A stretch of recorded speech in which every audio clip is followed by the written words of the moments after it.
The man orders him to open his mouth. He checks his teeth to make sure everything looks normal. Everyone finally breathes again. But the next second, the other guy suddenly snatches the weapon. Just when the man thinks he's done for, the other guy whips his head around, like he sensed something coming.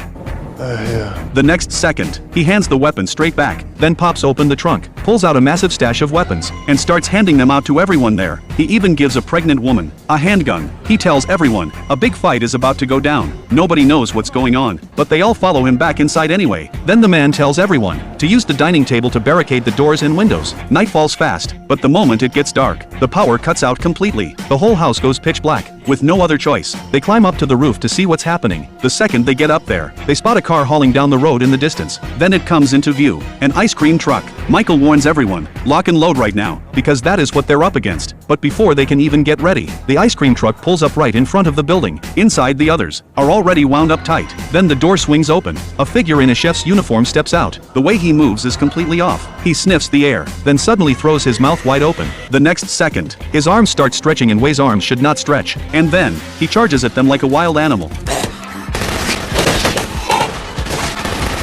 This is their first time seeing something like this. Everyone panics, but this is just the start. Out on the road, a long line of vehicles rolls in one after another. And the creepy part, every single person inside is twitching in sync, like they're all being controlled. Michael sees it, and calls the order to open fire.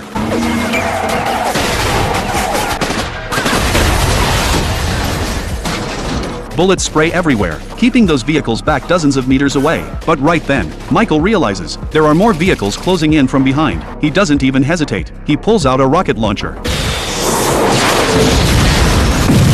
The explosion goes off, and all the vehicles finally stop. But the next second, every door opens at the same time. Every person steps out, moving in perfect sync. They start walking toward the diner one step at a time. There are even young children in the crowd, but they are not human anymore. Michael sees everyone frozen, and just starts shooting. He shouts that they are monsters controlled by demons. Meanwhile inside, people are huddled in the corners. Then one of the monsters breaks through, and bursts into the building. Before anyone can react, a man gets yanked away in an instant. Everyone grabs onto him and pulls, but the monster is way too strong. He gets dragged out. Then the pregnant woman nearly gets taken too. That is when Michael gets there just in time. Then all at once, every monster stops attacking, and starts pulling back fast. When things finally go quiet outside, Michael finally tells them the truth. Turns out he is one of God's archangels. He says human greed pushed God over the edge, and God decided to wipe out humanity. Those attackers just now were all monsters with demons inside them. But their real target was not the man who got taken. It was the pregnant woman, because the child she is carrying is the reincarnation of Jesus, the last hope for all of humanity. If they can get that baby born safely, there is still a chance to stop the end.